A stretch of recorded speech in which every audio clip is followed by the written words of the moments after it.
Confronting carnal leaders.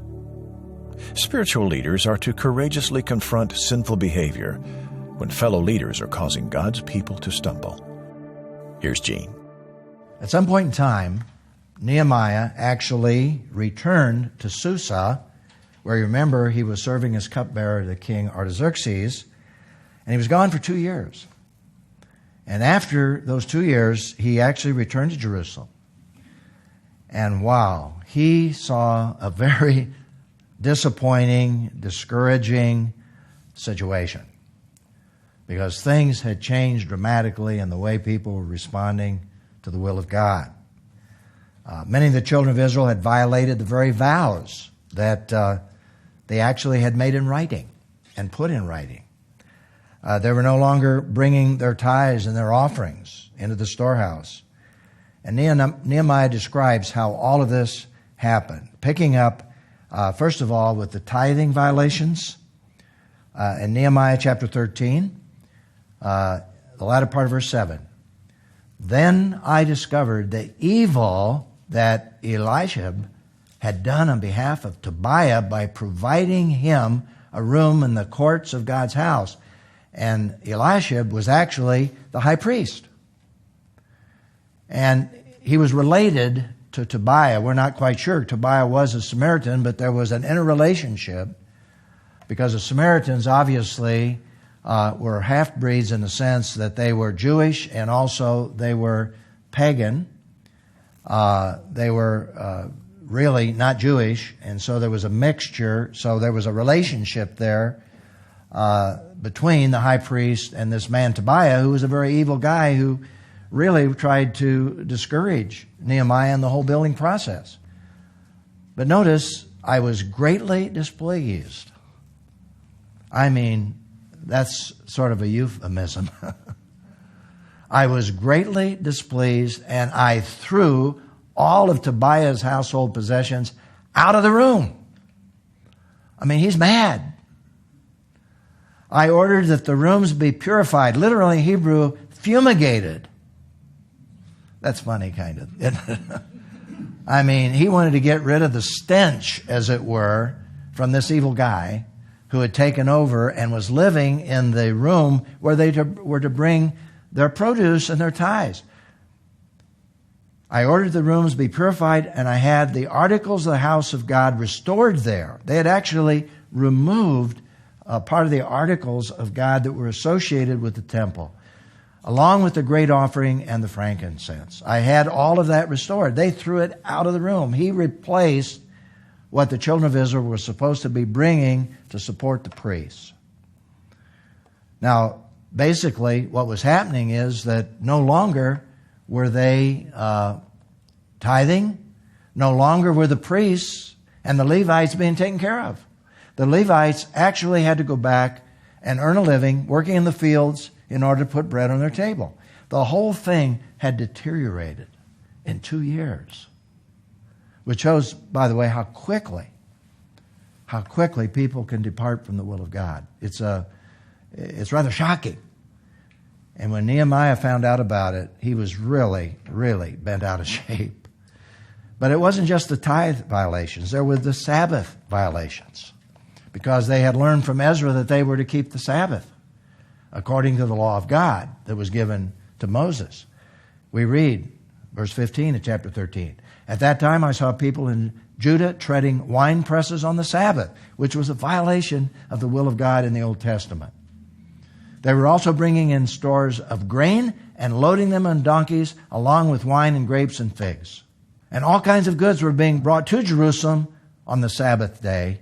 So I warned them against selling food on that day."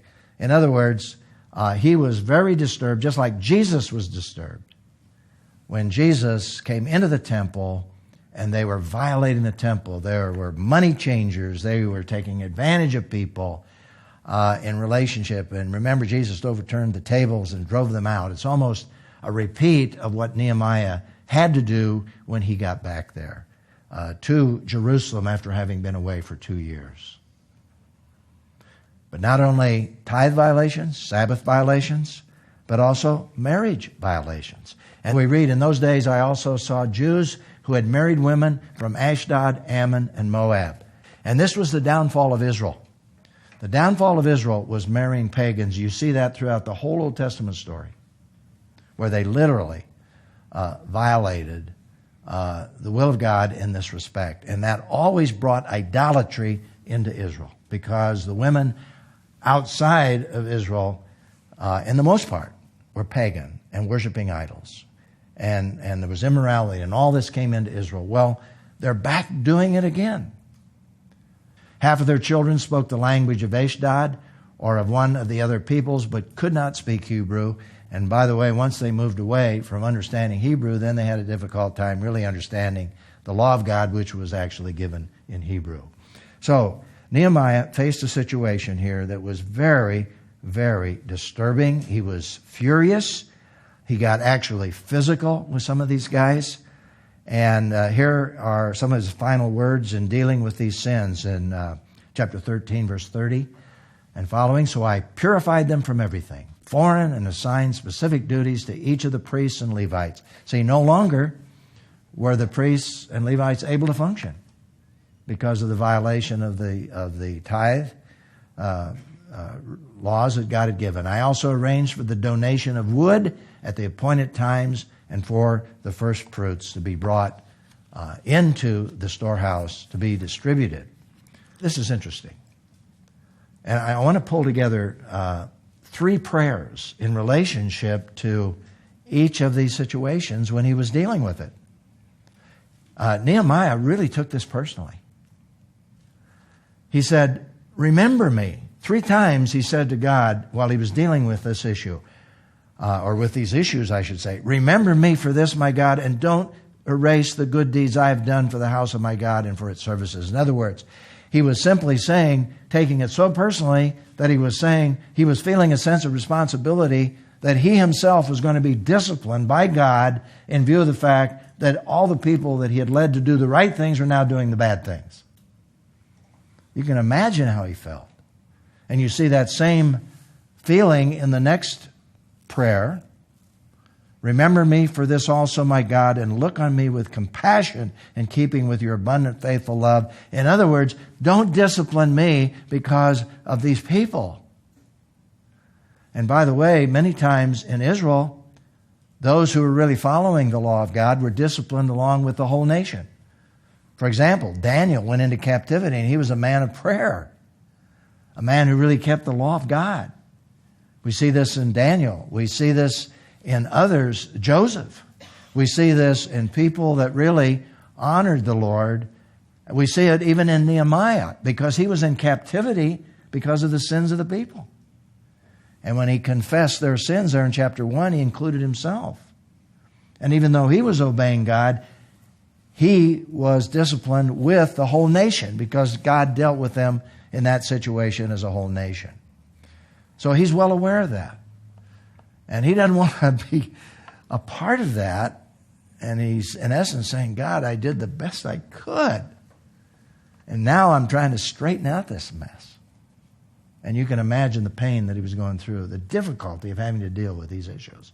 His final prayer was, "Remember me, my God, with favor." Now, when we segue to the New Testament, obviously, what Nehemiah had to do is not a model. We never see a repetition or a justification for being physical, for dealing with situations like this and the way Nehemiah had to deal with it. If he hadn't dealt with it, it would have resolved the problem.